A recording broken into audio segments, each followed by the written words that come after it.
Welcome to the Boss It Weekly podcast, a no-nonsense, no-hype, frank and close-up analysis of what is currently working and what is not in the world of software.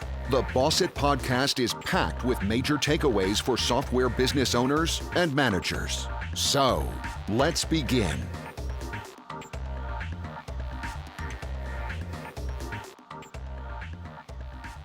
Welcome to Boss It. Boss It is a podcast. Well, sometimes I'm not too sure who it's aimed at. I mean, it's definitely aimed at the software entrepreneur, but we cover so many different subjects, as I'm sure we're going to today. Subjects that relate to the business world, personal life experiences, fitness, psychology, bit of creativity, and I think today we might cover all of those. I've only been talking to Matt for a relatively short while. We had a bit of a communication on social media beforehand. His business, MindCore Technologies, remember that name, MindCore Technologies. I think that gives a little bit of clue and a bit of insight into what Matt does. But I'm not going to give much of an introduction, and I'm going to have a conversation with Matt. Let's see where this goes. Welcome, Matt, to Boss It. That's very cool. Thanks for having me on. And that conversation that we had before we hit the record button, it was amazing. So I think this is going to be a tremendous value to anybody that tunes in to check this out. Yeah, I definitely hope so. I could relate to so many things that you said. I'm just wondering how long the recording can last, because I think we could cover a lot here. What inspires you, Matt? What gets you motivated and fired up? Let's start from there. Oh man. Okay. This is counterintuitive to, I think, most people, but what inspires me is change, a little bit of uncertainty, having to figure things out, not necessarily knowing what's coming next. It could be why I'm an entrepreneur and why I almost love the failure and almost love the constant having to figure things out. That inspires me. It forces me to consistently learn and really to push myself to see how far I can go and what I'm really capable of. And I've surprised myself over and over and over. You know, inside I believe I'm capable of anything. You know, but there's always that doubt that's always in the back of your mind. Yeah, sure. I'm inspired by just seeing how far I can go and what I can do with my life and how many people I can impact around me, starting with my own family and those around me, and then extending out from there. It's pretty cool. It's fun. Yeah. It's something that I've seen in a lot of entrepreneurs, is that willingness to challenge themselves. And in fact, I was having a conversation yesterday, and I was talking to my co-founder of Outsmart, who we were talking about the brain and cognitive science. That's why we got this brain here, which you see has appeared in the last few days. And some of the recent studies about how the plasticity of the brain, and the latest research says that one of the reasons that we dream is to stimulate that part of the brain whilst we're in that period of sort of 8 hours of sleep, because our brain adapts so quickly. If not, when you wake up in the morning, your brain would actually be using that part of the brain for other activities that it would be using during the night if it didn't have that visual stimulation. You know, the plasticity of the brain has been spoken about a lot in regarding people as you get older. You need to be challenging yourself. And in the same way, I know that you work out a lot, you challenge your body. I think that getting up in the morning and know that you're going to be challenging yourself mentally as well is very motivating. You know, that feeling of learning and growing all the time. Do you feel that that's a big aspect of it? Yeah. In fact, there's a book I read called The 5 a.m. Club by Robin Sharma. I mean, he sells books all over the world. And that book really turned me on to waking up at 5 a.m.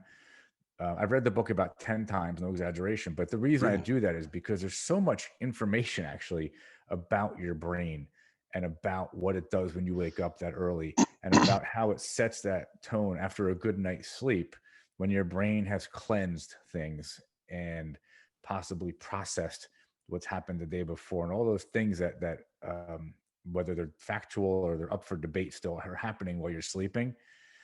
Getting a good night's sleep and then waking up the next day early sets a very interesting tone for the day. And if you do, what I do when I wake up is I kind of follow that 5 a.m. club, that book, that the methodology. I Mm. spent 20 minutes to a half hour meditating. Now, for me, I focus on the positive thoughts. I focus on the energy that I want to have throughout the day, which is I want to have an energy of gratefulness, an energy of empathy, compassion, love, laughter. These are the things that I kind of dwell on when I'm in that quiet space. But then go from that into reading. I read something every morning for about 20 minutes. I have 3 books that are sitting right in front of me that are lined up, and they're all about growth. Not necessarily self-help books, but things that I find inspirational. People with Sure. inspirational stories. It all sets a tone in my brain for the day, and then of course getting the exercise in. I find that when I don't do this, on the days that I skip that, my days feel very different. They really do, and it's so apparent now. And when I have 1 or 2 bad days in a row, let's say I happen to be out late and I'm doing some networking, and maybe I partake in some adult beverages, and I eat a heavy meal. If I don't get that good night's sleep, and my it's disturbed in a way Yes. that I don't wake up at 5, 6 in the morning. Maybe I'll wake up at 7. Excuse me. My entire day feels different the next day. And I've put those pieces together over time, and I've confirmed for myself, like it is a fact. It's true that you do have the ability to influence how you feel throughout the day Yes. if you can begin the day by setting the right tone mentally. Yes. I want to talk a little bit about your business, but before I do, that direction that you've got, to me, it sounds like you're really sort of taking hold of your life. You're taking hold of your day, and you're giving yourself a positive impetus very, very early on. That very much shows a positive mental attitude. When did you first see that? When did that first start happening? And what were the things that influenced you when you were a lot younger? All right, you ready for this? The good thing you're sitting down. I just did something very difficult. I'm actually in the process of finishing it up today. Somebody who interviewed me on a podcast about 5 or 6 months ago asked me to write a chapter in a book that she's publishing um, on finding your purpose. Right. So I started out by trying to type it, and then I'm like, wait a minute, why don't I just talk into my computer? So I began to tell my story about how I found my purpose, and I found myself reliving a very dysfunctional childhood that I had, and the my early childhood.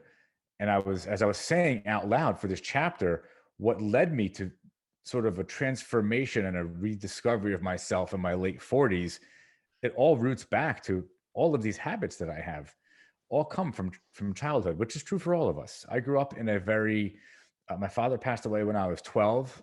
I didn't have a super happy home prior to that, but it was okay. Yeah. But once that happened, life took a turn, and I spent 30 years finding my own way, making my own mistakes, failing over and over and over, learning things over and over and over. But when I think back, I can recall being in a home life that was somewhat chaotic, and it became more chaotic when my father passed away and we had to live off the government because we had no money. Sure. So it was just complete uncertainty, complete chaos. And I've learned through my own self-discovery and several years of therapy that what kids do when you're in that type of environment, or any variation of a chaotic environment, your personality adapts in ways where you try to find a sense of control. And what you do is you become very organized. This could happen, and it did happen to me. Become Mm. very organized, very detail oriented. You try to control everything that you feel like you can control. Having learned at this point in my life that everything is beyond your control. You can't control anything other than the way you think. Yes. All of these things that came out of that dysfunctional, my mother still is a narcissist. I really had to find my own way and figure it out. Unfortunately, I took on a lot of those negative characteristics and personality and behavior traits that I grew up with, which didn't serve me throughout my life. And I had to transform and change. But in business, I used to say I was perfectly dysfunctional because all of these things made me very successful in business. They made me so detail oriented. My customers loved it. Yes. I saw the fault in anything that was wrong, right? Yes. Because that's how I grew up. I was under a microscope. If I left a crumb on the kitchen counter, my mother saw it. She knew it, and that would have been 3 hours of problem, right? So it created this very, very unhealthy way of thinking for me. I didn't know that it was happening, and I didn't know through my teens, 20s, 30s, and early 40s that this is what was going on until one day, a business coach / therapist that my former business partner and I were going to, trying to save our business marriage. We figured, hey, let's talk to this guy. He looked at me one day and he said, Matt, you've built a multi-million-dollar company from nothing. You've done this, you've done that. He's like, because you could lead $1 billion company. You have the ability. Emotional intelligence level, he found, was in the 99th percentile. He found all these things. And he looked at me, he goes, you've gone as far as you can go at this point in your life. If you don't get these early childhood traumas worked through and learn to feel emotion and learn to be empathetic and learn to be compassionate and not in a contrived way, if you don't reprogram your thinking so you actually can feel in a healthy way, you will never go any further than you are today. In fact, he goes, you'll be divorced, you'll lose your family, your business will start to crumble. He said it to me about 3 years ago, maybe 4 years ago. He was 100% on target. And he looked at me and he said, you give me 2 years and I will help you transform. I will help you see what others see in yourself that you don't have the ability to see in yourself because your ego's in the way. Not your fault. It's just because of your childhood. And he goes, I will turn you into what I see you are capable of being. To put in perspective, this guy, although he's a therapist now, spent 20 years in the private sector running billion-dollar companies in the defense industry, selling for companies that sold technology like night vision goggles to countries in the Mideast. Right. Okay. This is what he did in the 80s and 90s. Yes. He understood business, and he's like, I've seen people like you come and go. He's like, in order to truly reach your full potential, let me work with you. So you probably weren't expecting that answer, but I did work with him, and I worked with him for 5 more years. And he was one of several aspects of what allowed me to completely change my life. My marriage is completely different. My relationship with my children is completely different. My relationship with everybody in my life is different. And that leads me to, why am I on talking with you? Why am I doing my own podcast? Why is it that you maybe have a sense that I could be a coach? I've gone through it all and I've come out the other side, and there's nothing more valuable than love, laughter, compassion, happiness, and sharing that with and helping other people. I wouldn't say that it was an answer I wasn't expecting, because I didn't really know what to expect. I think what I was probably expecting was, from those few minutes that we spoke beforehand, that you were telling me that something happened much earlier in your life. Yeah. You feel as though my first feeling about you was that you were centered and you were relaxed and you were comfortable in your own skin. So I'd assumed from that it was likely something that had maybe happened in your 20s or maybe late teens that had changed. It was about 30 years of life. Yeah. Something happened. I went through a transformation, and I'll share with you that. I don't know if it's the word that just came to mind was sadly, but that might not be the right word. I'm able to, and you're right. I am centered now, and I am a different person. Yeah. Underneath it, I've completely changed how I feel. But the people that I see around me, my friends, other men, I watch how they interact and experience their wives, their relationships, their employees, their coworkers, and sometimes I want to say, "Hey, what are you doing?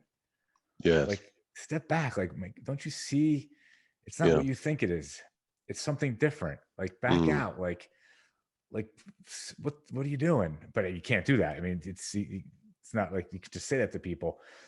I was sitting at dinner. I have one friend that's a close enough friend of mine that I was sitting at dinner with.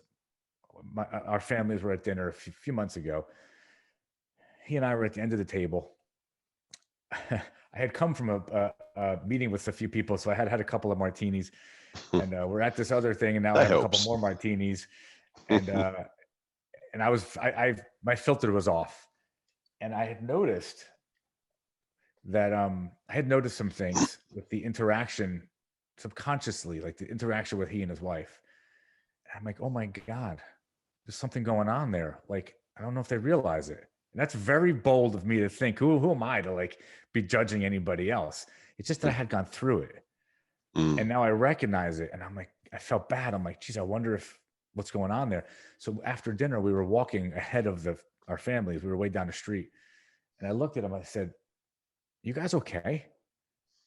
And he's like, what do you mean? And I said, I noticed blah, blah, blah. And he's like, wow, that's really perceptive of you that you noticed that. I said, well, I noticed it because I've gone through it. And I just want you to know that I'm here for you. And if you want to ever hear about my experience and maybe hear about what I did to be more aware and to be better in my own relationship, I'm happy to share it with you. And that's what I did with him and he actually did ask me, and we've had several really good conversations about it.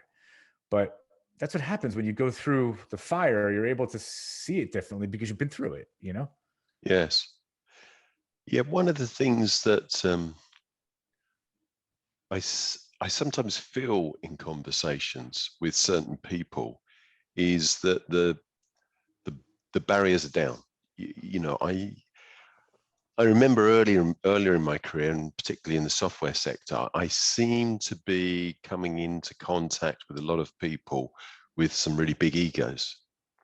And I sort of pushed away against that, but I think I see it slightly differently now, in that was a form of defense.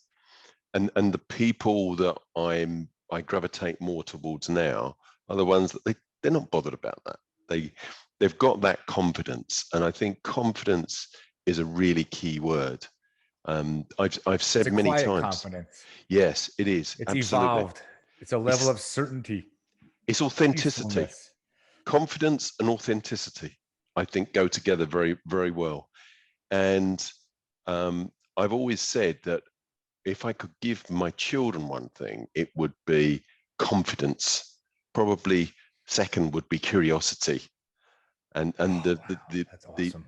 the ability to be able to just be themselves. And you know, I look at them now, and they're in their 20s, and I think, yeah, I can see that confidence coming through, and that really pleases me. I did a podcast. This was a little while ago. I won't mention his name. But as you were talking, and some of the points that you mentioned, was he came on, and I just didn't connect with him at all. And I was actually thinking of making an excuse and not doing the podcast. And I was trying to think, how can I do this politely, not to upset him? I'm going to make some excuse here. And then I thought, no, let's just do the recording, and then it will never appear. And I have done podcasts like that, you know, that we've recorded them, and for one reason or another, I've just never published them. And I thought, this is going to be one of those podcasts. And he was really loud, and he spoke very fast, and he was presenting this image to me and hitting me with it very, very hard. And then there was a point where I asked him, because he admitted about having a problem with drugs, and I spoke to him about what happened. Why did you have this problem with drugs? And his tone changed. And all of a sudden, I became engaged in the conversation. And I have somebody who edits the podcast for me, and somebody else who listens to the podcasts and make notes, and for instance, and they both said that they heard that change and they found it a fascinating podcast, because for that period of time, you heard the real person. I always want to say to him, stick with that guy, you know, forget that image you want to present. Just be you. You don't need to be anything else. Were you in that podcast? Were you able to back up a little bit and then dig into okay, he can be authentic. There's a real person there. Clearly he had some things that happened to him. There's something that caused his ego to feel that he needed to be, pounding on his chest or whatever, and presenting that he's somebody else. Why does he have to impress you? I think it was a perception of what success is, or what you need to be in order to be successful. That was my impression, and he wanted to present that, and It's really interesting. He was reaching out to a lot of people that had a network that could help broadcast him, and he had made up his mind, this is who I need to be. And he had a story, because he realized that people engage with people who've got a story, and they can relate to it. But the person he was presenting wasn't him. And that, for me, is something that I think instinctively we're all able to feel that authenticity. And maybe it's different for different people, but I usually make up my mind fairly accurately within the first few minutes whether I'm going to enjoy the podcast or not. So thanks very much, Matt. There's a book about that. See you later. Yeah. Have you ever heard of the book by Malcolm Gladwell called Blink? I know Malcolm Gladwell. I think I've seen that. I know he did Outliers. Phenomenal he came up, book. 10,000 hours, which, it's got some truth in it. I think it's got some not so close to the truth information. But remind me, Blink, what was Blink about? It's about that concept. How is it that in a blink of an eye you can sum somebody up? Oh, right, yes.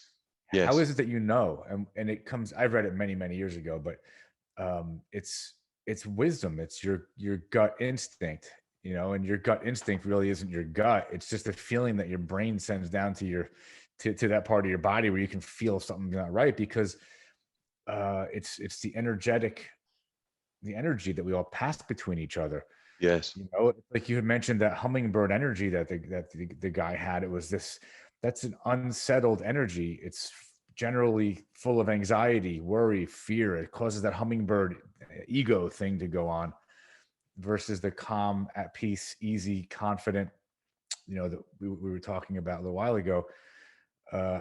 It gives you have these antennas. You walk into a room, you know in 2 seconds if you have a good or bad feeling about somebody the second you meet them. That doesn't mean you're right or wrong, but oftentimes that feeling that you get, it's pretty right. It's pretty accurate. Yes, absolutely. Because we're all just vibration. Yes. You were talking to me off camera before about the ears behind you on that. Yes, that's right. Sitting on that shelf behind you. Yes. And I picked up from another book. What book was it? Think and Grow Rich by Napoleon Hill. I was absolutely very famous book. Yes. Blown away when I first read that book, which I've read 10 times, about the concept of our vocal cords, our voice. It's just vibration, and your ears just picking up the vibration, and your brain is processing what's hearing. All these things are going on. But what is that vibration? That vibration carries feeling. It carries emotion. It carries the sense of that feeling you get of well, do I like this person? Do I not? Does it feel right? Does it feel wrong? It's that ether. It all. And in that book, he explained how do radio waves pass through the air, and you could be sitting here talking, and they go through the air and land on a receiver somewhere else. We're all connected. Everything's connected. Yes, that's what Blink is sort of about. Yes, blink of an eye. I don't think I've read the book. I think I read a summary, because I use there's a service, summaries.com, I think it is, but I've been a subscriber for many, many years, and it gives you an 8-page summary of the books as they've been published. And I think I read the summary on there. But the thing about the voice I found really fascinating.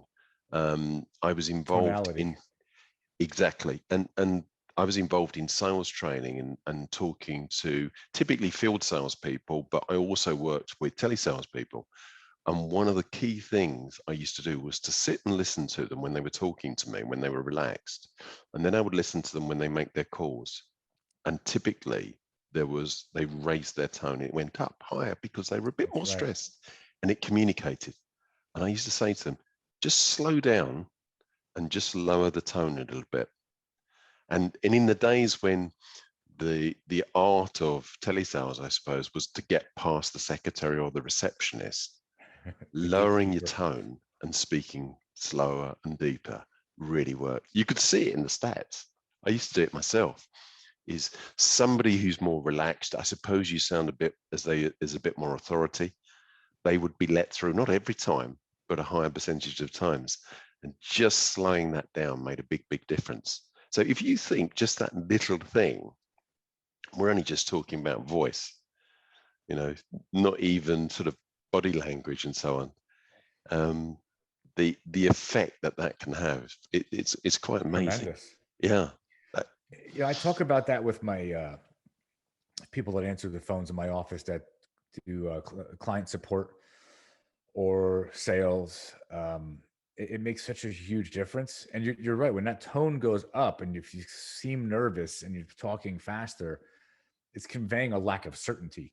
And in terms of sales, people don't buy uncertainty. They buy certainty. They buy confidence. Mm-hmm. And they buy, and ultimately that what they're really buying through that is trust. And it does come through in your voice. There's a guy that I watch and follow. You know who he is too. Jordan Belford.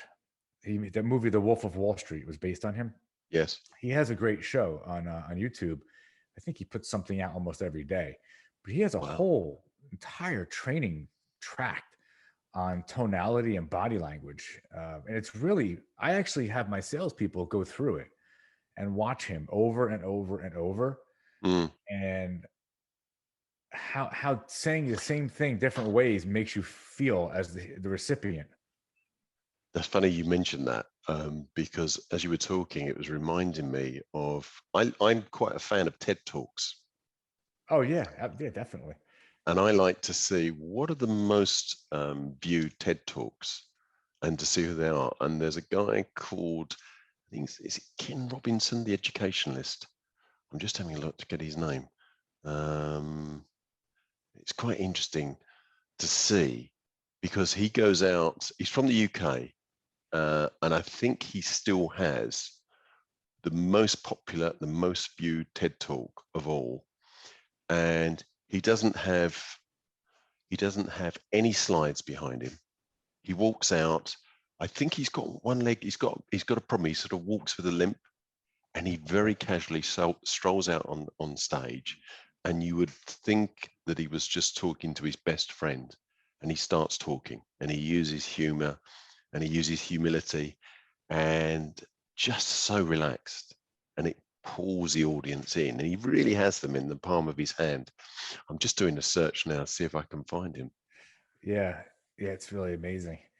There's so many cool TED Talks. It's just, I used to watch so many of these things. It takes up so much time. I had to start taking it down a little bit.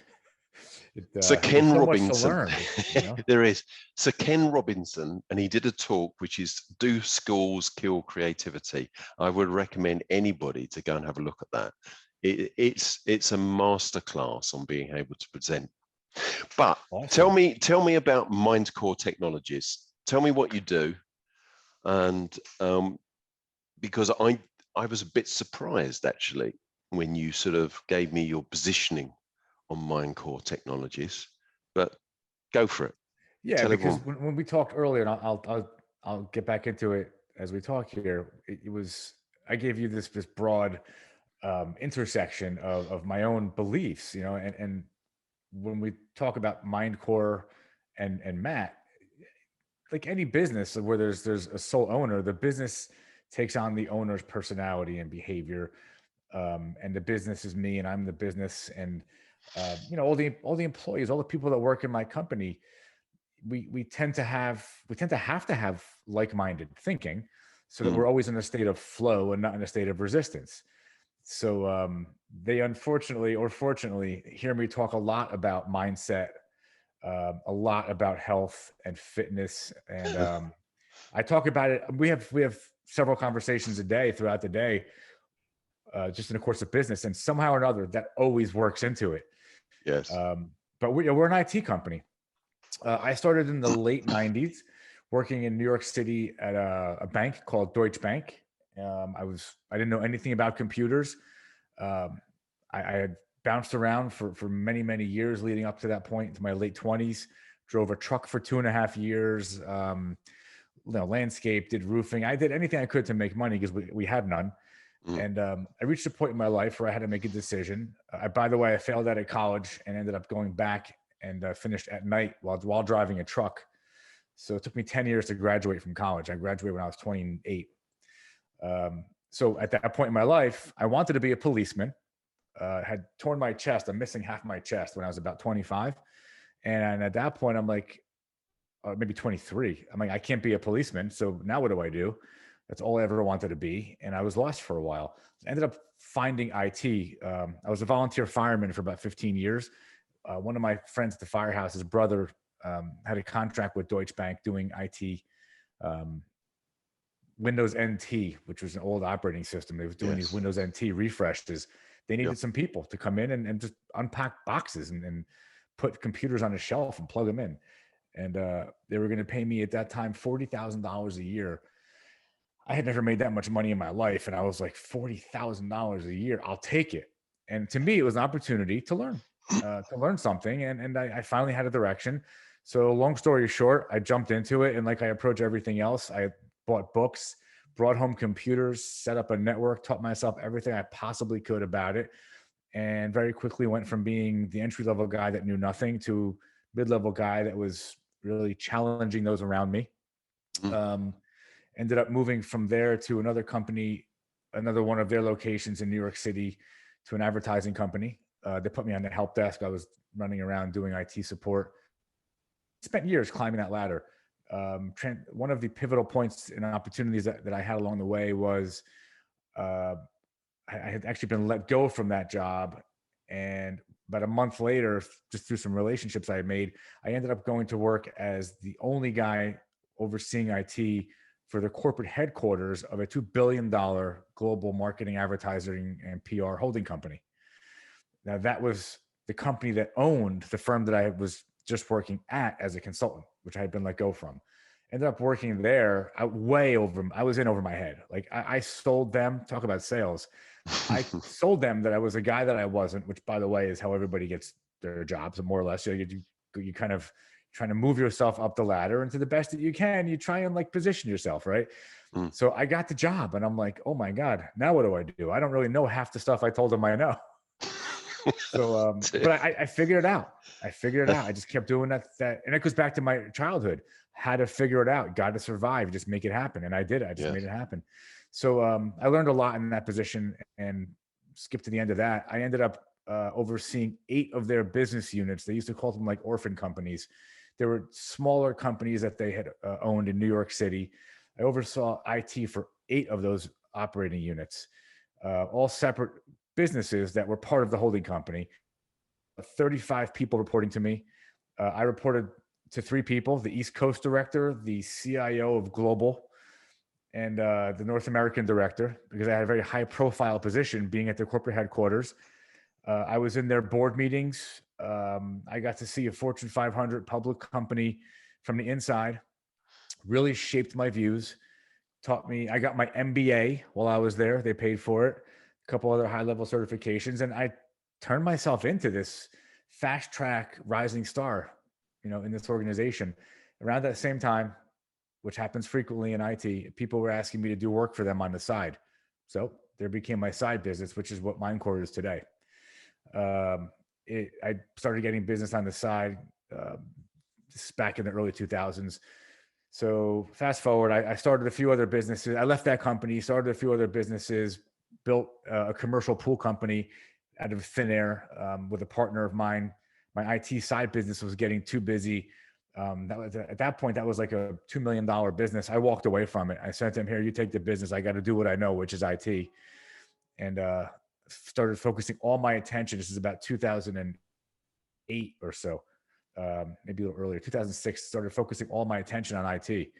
And from that point on, I just grew and grew and grew the business. Did a couple of mergers, acquisitions, grew it, multiple 7 figures. And who are we today? We are the evolution of all of those versions of me and that business. We are IT support. We are beginning with, we are trusted advisors.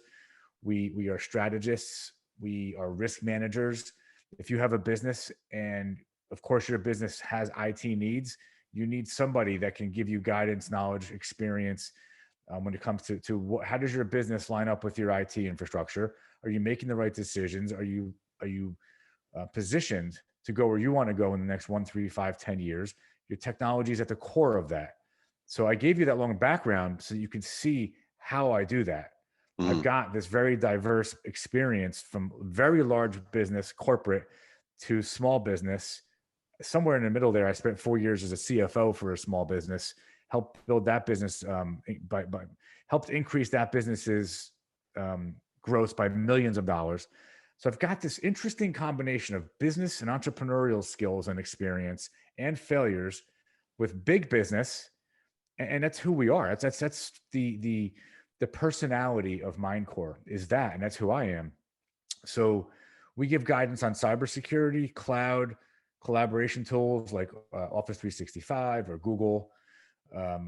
We do day-to-day IT support. We do servers. We do networking, and we do everything that a business needs.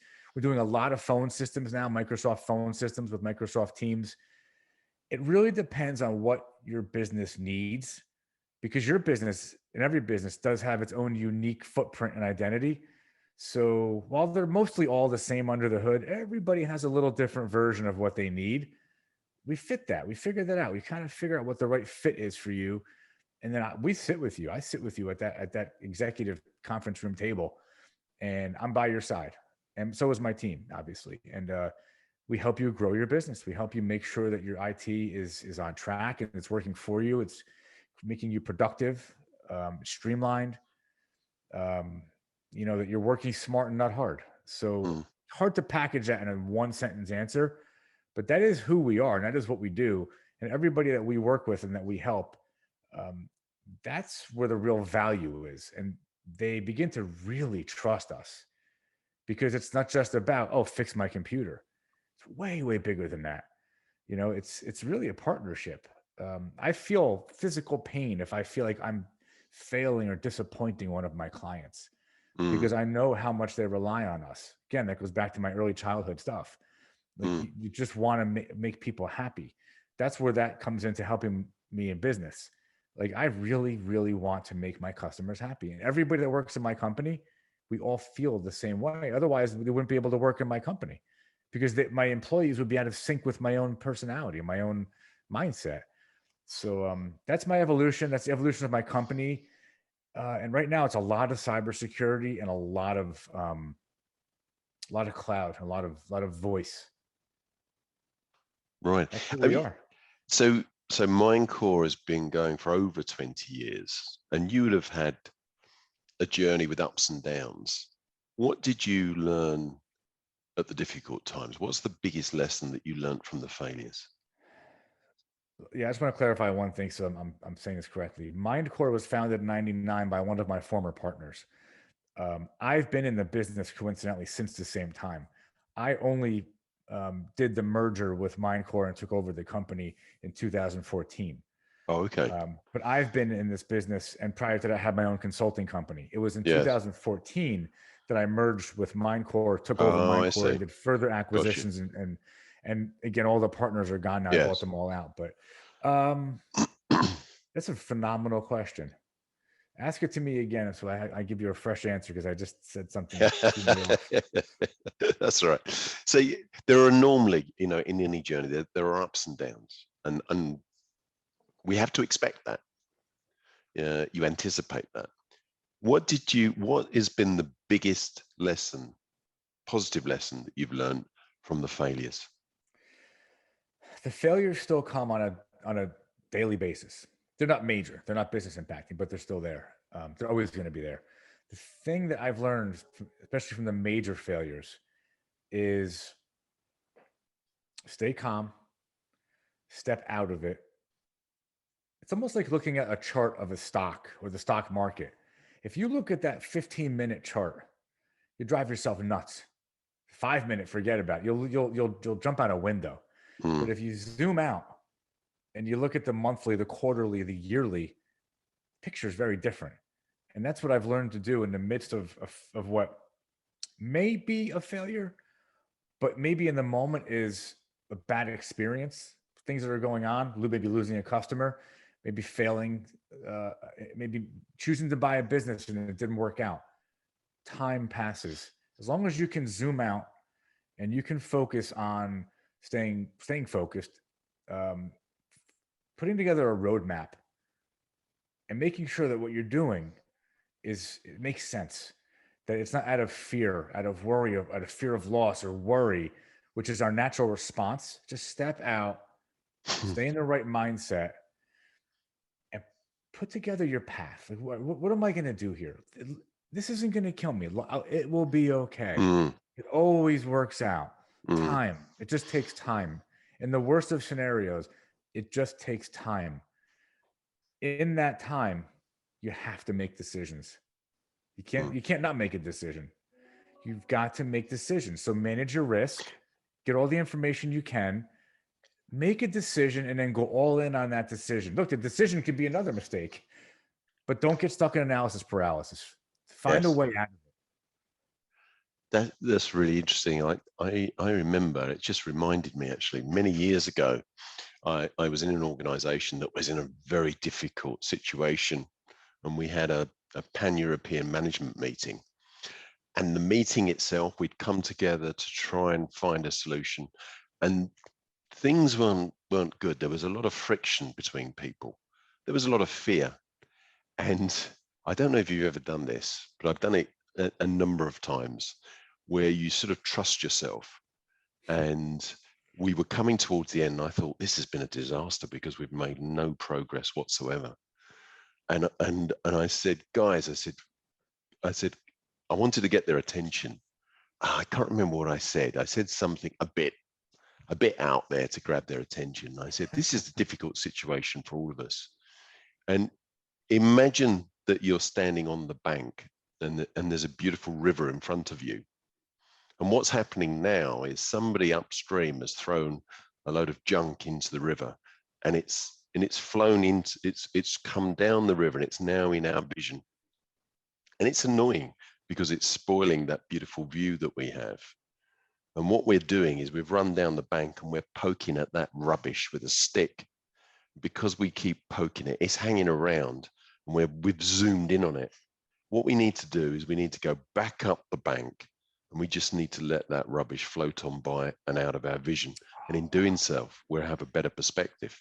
And I said that, and things seemed to calm down. And it was years later, somebody came back to me and he said, we'd said, I hadn't seen him for years. And he said to me, I always remember that thing you said about the river. And I'd completely forgotten about it. And he repeated it back to me. And I thought, oh, wow, yeah, that's really useful. And I used it again in my own thinking. When you said about, it's about the mindset and being able to make a decision. I think that if you put your head into that problem, if you get right down on the river edge and you're looking and focusing at that, how you feel internally is going to affect your ability to make a decision, is going to affect your mindset, your positivity. Sure. And you've just got to step back and put it in perspective and look at, the landscape about you. There's one thing there that you don't like, but time's a great healer. And sometimes just let it go. It's so true. You're talking about, flow. I mentioned earlier on flow and resistance. And there's a school of thought. I mean, I think some people follow it as a religion. I don't follow in that way, but there's something that I've like read about, and it's this underlying theory. I think it's behind Taoism, which is it's all about that. It's about life and nature, and everything has a natural flow. It's only when you try to go against the flow that you begin to create resistance in anything that you do. If you're going down a river and you're trying to, because you're afraid of where the river might take you, if you're constantly grabbing onto branches along the way, it's a very painful experience. if you just lift your legs up, if you ever gone whitewater rafting, they teach you to lift up your legs and so they don't get caught in the rocks. If you happen to fall out of the boat, if you just lift up your legs and just let the river take you, Yes. and it's a very different experience. I was a firefighter for 15 years, a volunteer firefighter. And I use the analogies in a lot of instances about things that relate to that type of experience, because when you go into a fire, you're experiencing, it's all right immediate. It's right in front of you. I mean, you got to move, you got to react. It's like danger, danger, danger, risk, risk, risk. But there's people outside that are watching from the outside that are saying, well, you vent the roof. There's a crew on the roof venting the roof, and they're trying to release the heat from the house so that the people inside the house can do their searches without so much heat. And they're seeing the view of what's going on. Well, if I'm crawling around in the dark, I can't see what's happening with the guys that are venting the roof.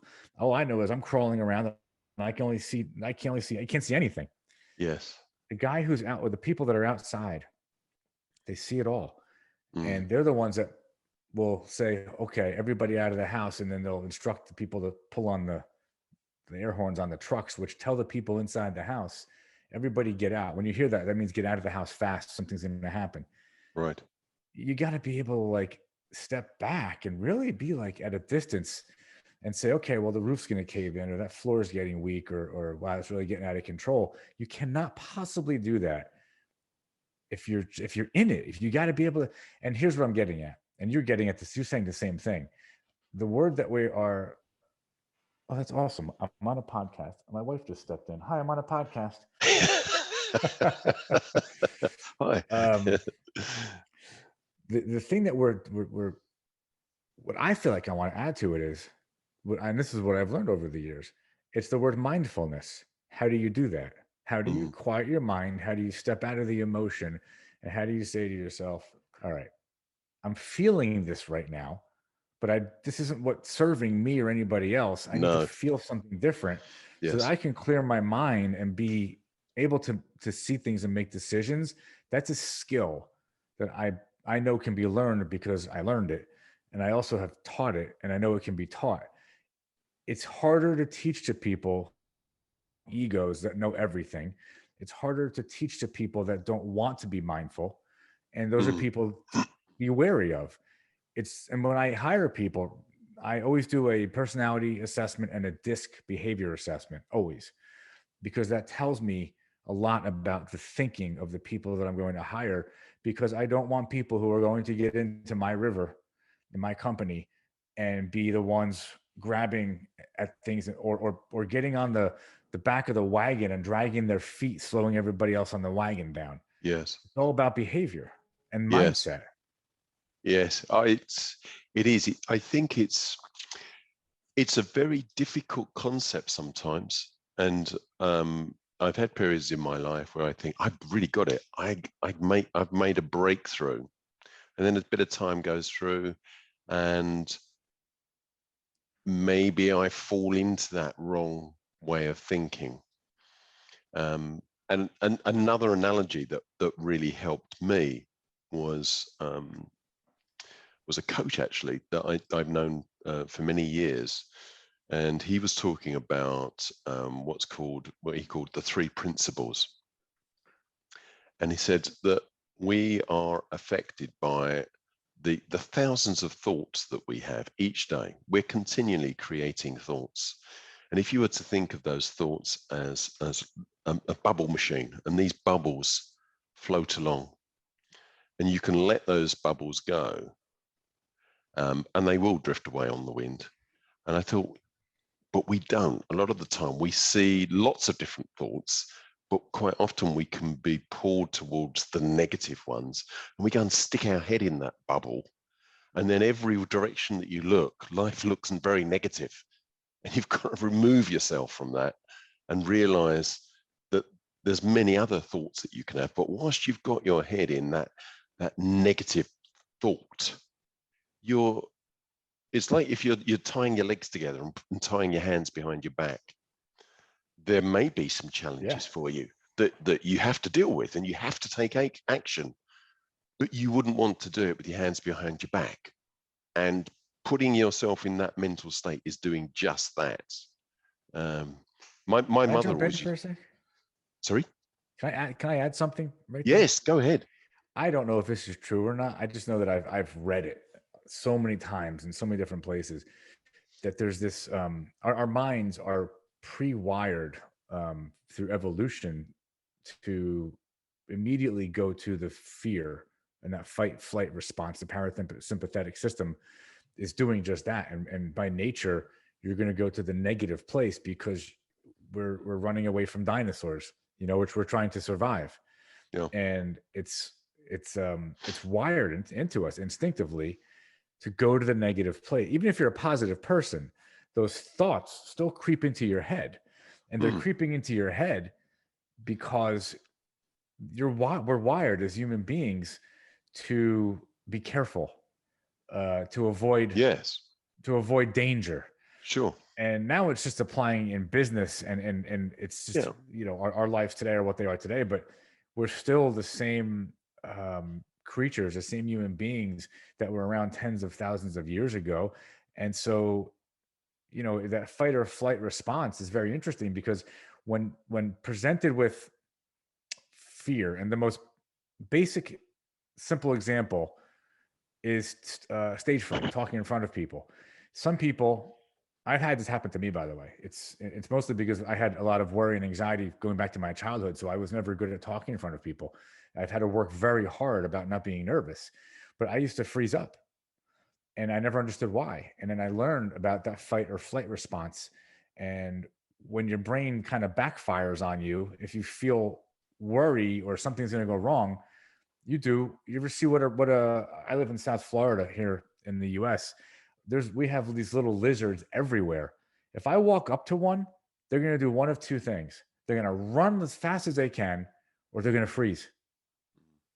It's our reptile mind. And so for some of us, we freeze. And it's because of that natural predisposition of fear. It's very hard to overcome unless you're aware, like, wait, that's what's going on in my parasympathetic system.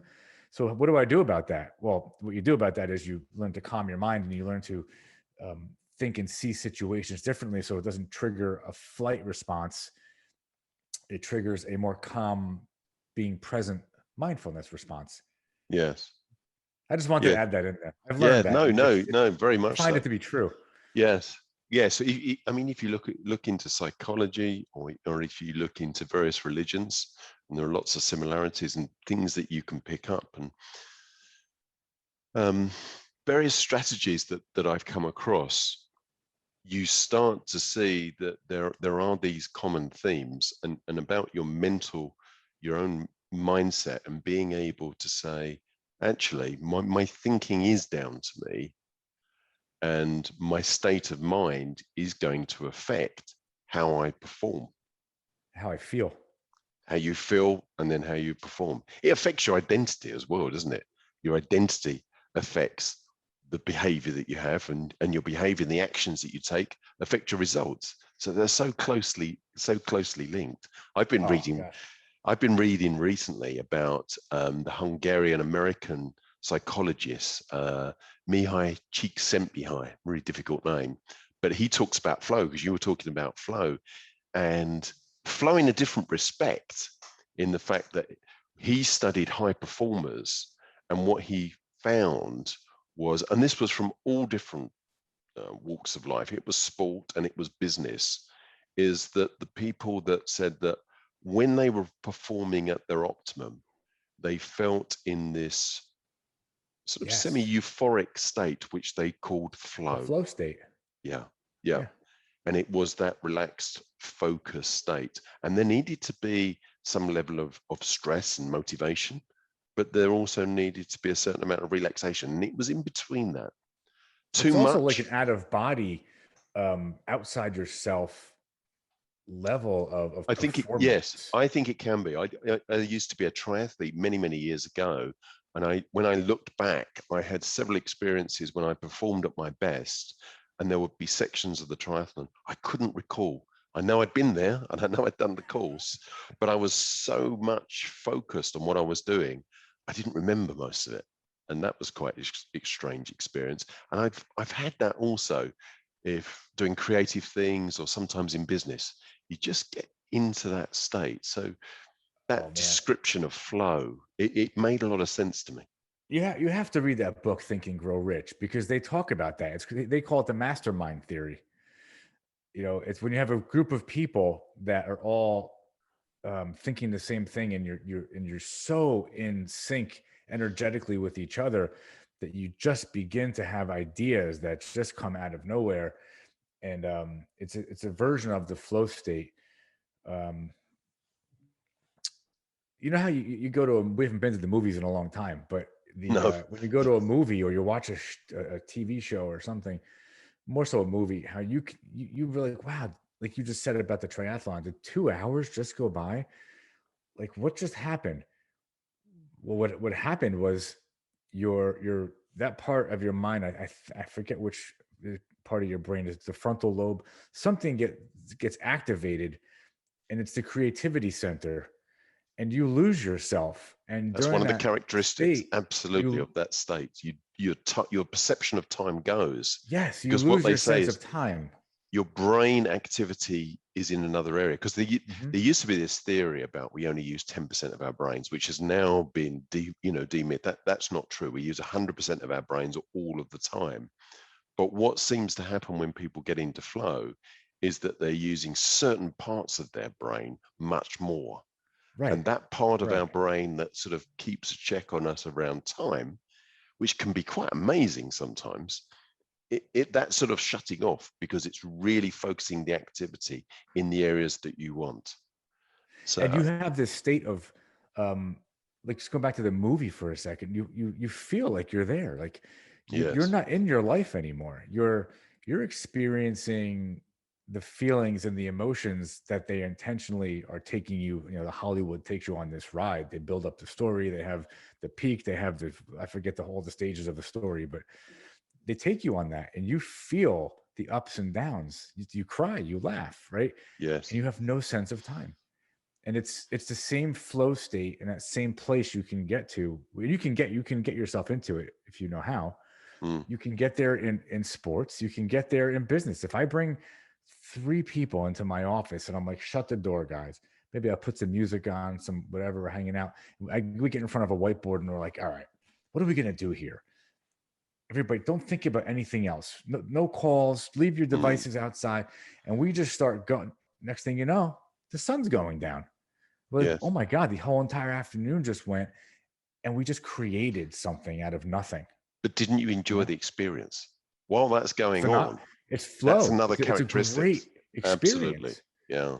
Because to me, if you ask me what's one of the other things I love about being an entrepreneur more than anything, it's the fact that I'm allowed to be creative. I'm my whole entire part of my existence has been creativity. I have to pivot. I have to create things out of thin air. I have to figure out where do we go from here. COVID just changed everything. People don't want what I used to do. Now that I have to do this. And while that could be a negative, heavy experience, it could also be a very creative, rewarding, fun, awesome experience. The only difference is, I wanted to say this before, the chiropractor, I live in Florida now, but I used to live in New Jersey. I used to go to a chiropractor who was very non-traditional. I loved it. He had something hanging up in his office. It was a sign and it had 4 words on it. And I hope I get this right. It went beliefs, then it went thoughts, then it went feelings, then it went actions.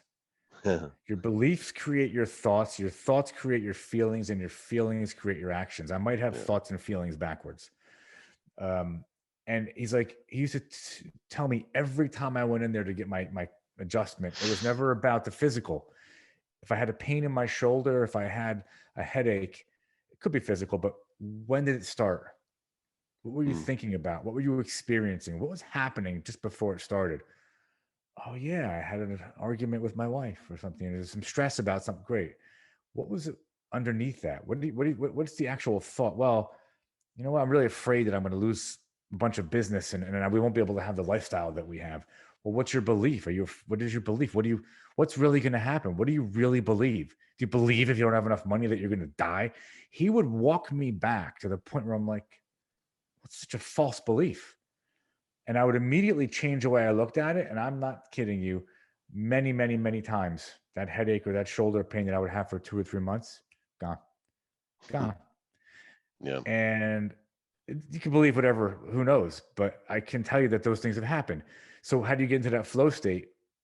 I don't know. Part of it is your beliefs, and are you all in that same mindset, in that stream, going down the same boat, the same direction with the same intentions? And are you all there for the same reason? And can you all let loose and be open and be free to share your thoughts and not have fear of judgment? That's what happens in those rooms. And I have whiteboards in every single room of my office. First thing I do when I get into a new office, whiteboard goes up. Yeah. That's what we do. Yeah. I've got a blackboard, and then I've got a whiteboard there, and I've got this roll whiteboard where I can stick it on any wall and I can just scribble. And I've also just ordered the Remarkable 2 tablet, which is just like paper, because I tend to do a lot of this. And actually, I'm finding I'm just building up lots of notebooks that I don't have great access to. So I've got Remarkable 2. Been really good speaking to you. I mean, lots and lots of things that I would like to continue talking to you about. Funny you mentioned about, and we've spoken a lot about the mind today. I think it's amazing how powerful the mind is. And I was communicating this morning with my daughter, actually, and this is not something I've spoken about a lot, because I think people think he's a bit crazy. This doesn't sound real. Oh, this should be good. Yeah, that's right. Yeah. When I was 10, I was playing cricket. I was at primary school, and I got hit on the top of the head with a cricket ball that was bowled by the teacher. I was wicket keeper, and I put my head down, and it hit me. I remember it really hurt. And when I was in my teenage years, I started to get a lump come up, and it was only very, very small. But I thought years later. Yeah, it was about sort of 6-7 years later. I think may have been 16, something like that. But I could feel this lump right in that position, and I thought, I think that's trauma from that cricket ball hitting me. I remembered that, and I thought, it's growing. So I went to the doctor and I said, is it possible? Because I thought it was like a fluid due to the trauma. And I said to the doctor, is it possible you could just sort of syringe that and get rid of it? And he said, no, it's not fluid. It's actually tissue that's been built up. And it's not very big, so don't worry about it. When I was in my mid-30s, I noticed that this had grown. And it was now the size of sort of half a strawberry. And I thought, oh, that's quite unpleasant on my head. And I was reading a book which was called the Sedona Method, and it was about relaxation. And I must admit, some of the claims in the book made me wonder a little bit, but the basic techniques that it was talking about, getting yourself into the right mental state and relaxing, I thought, right, this will be an interesting test. So I asked somebody to just feel the bump. And I said, I'm going to do something. I said, I'm not going to tell you what I'm going to do. I said, but feel that bump. And I went into the relaxation state, and last thing at night, I imagined the bump getting smaller. So the next day, I said, have a feel of this lump. What do you think? And they said, I think it's got smaller. I said, no. I only did it last night. A couple of days went by. It's definitely got smaller. In 7 days, it went completely. There's no feel there now. Kidding. It never came back. So it started when, before I was probably a teenager. I had it right the way through to I was 35, and it was just steadily growing. And in 7 days it went, and it was just purely through thought. Now, I suppose it could be a coincidence. The doctor had told me that it wasn't fluid, it was actually tissue. So how does tissue dissipate like that? But it always makes me wonder. I'm definitely a great believer in the power of the mind. And I think that's been the central theme today. I wonder if that would work to grow my hair back. What do you think? Give it a try. I wouldn't like to say no. That would be a miracle. Yeah. So what's the one thing that you would like? What's your wish at the moment? If I was a magic genie and I could grant you any wish, what would that be?